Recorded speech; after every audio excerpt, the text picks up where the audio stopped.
Hello! And welcome back to our next episode. We will cover mainly two topics this time around. And the first one will be the AI and improvements we did on the whole system to make certain game elements work better. And the second one... And then we will talk mostly about the optimization we did for the Quest, which was a lot more work than we expected, but we're getting closer. So let's have a look. So every performance optimization starts basically with the analysis phase, where we identified which parts of the current Holoception on the PC might pose problems for the Quest version. And we couldn't actually identify one singular point of access where we needed to modify things. It was more like the combination of all the different systems in place, where they just like at some point sometimes just lowered the frame rates. So we had to optimize basically across the board and not just one particular thing to make it work on the Quest. Yeah, so basically we had to test separately the activating, reactivating subsystem, like the locomotion, like the UI, like the physics-based ragdoll enemy when you hit them. We had to explore every single aspect of the game, which is currently on PC, and port it down to the Quest, and still be sure that it feels as good as it was on PC.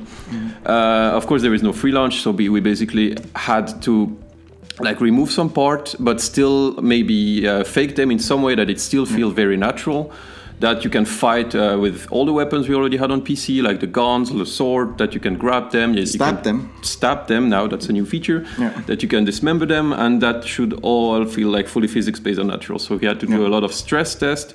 How many enemies can we have at the same time on the scene? How fast do we need to despawn them, that we can spawn new ones? Yeah, especially also the locomotion system needed some tweakings as well, but it will not be downgraded. It actually will result in an upgrade into the whole system, that it makes it a lot more smoother, especially in first person as well as in third person.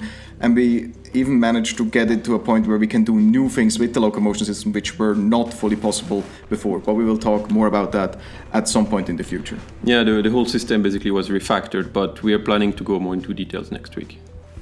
So Holoception is mainly fun to two core aspects. One is the physics-based combat, which is a lot of fun, and the second part is basically the AI, and many animations are basically procedurally generated based on IK.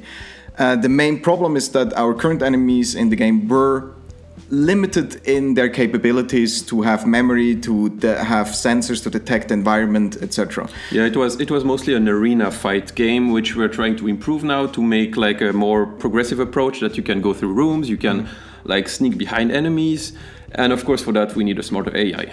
Yeah, so we basically started to build out a visual system for the AI, as well as an auditory system, and potentially also a nociceptive system where they can basically listen to sounds, they can react to visual cues, as well as having some memory of the things from the past. And based on that, they make then different decisions and try to find basically any threat in the environment. In the current video, you can see the few issues we have with that, because it's not just that the AI needs to be able to understand what's happening and then react to that. Also the animation and the IK needs to work in unison with all of that, that it doesn't glitch out, because it's all physics-based. So the combination of AI with state changes with the physics-based approach has a little bit of difficulty while implementing. And of course here you can see that I was trying to basically lure the enemy with noise, because when you shoot the gun, then you create basically noise. Also, when you jump over the wall and he sees you, he tries to aim at you and then tries to search for you, because he remembered where he last saw you. And so basically you can lead the little enemy around the maze and run away from him and attack him from behind. When you make a noise on one side, he starts to investigate that. Then you run around him and attack him from the back, and then you can throw him away. And up to now it's working relatively well in terms of investigation of situations, working with different types of weapons, but there's still some work which needs to be done, especially when we combine new behaviors, that it feels more natural and that the enemies appear like they're aware of their environment.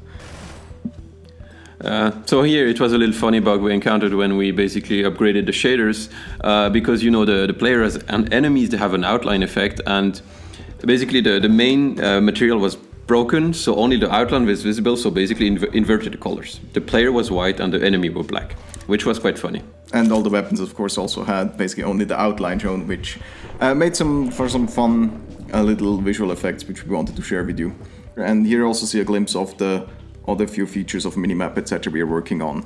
Because we have to be very careful on the Quest that we don't render too much at the same time. So we have an occlusion cooling system, and for that you still need to be aware of what's happening around you. So we experiment with different ways to display basically a minimap directly in the level itself. Okay, so we hope you enjoyed watching this episode. And see you next time! Hello! Hi everyone! And welcome! Start again. Okay. Happy Valentine's Day! No. And today we will... No, it's not bad. No. No, we will not? No. Yes. Hello! Hi everyone! Shall we switch just once? Yes. You say hello, I say Yes. hello! I'm sorry! And welcome to... Okay, again. We will start about talking the... Talking? We talk to talk. Many reasons for that. Are there many reasons? Yes. I've been very busy to implement. Just forget it. Okay, so we hope you enjoyed this episode. And see you next time. Okay, let's start again. It was crap. What? No, it's crap when we go outside. I go away. And see you next time. Bye bye. Yeah, don't do that. Oh. This episode and takes. See you next time. Whee! Okay, in one where we stay here.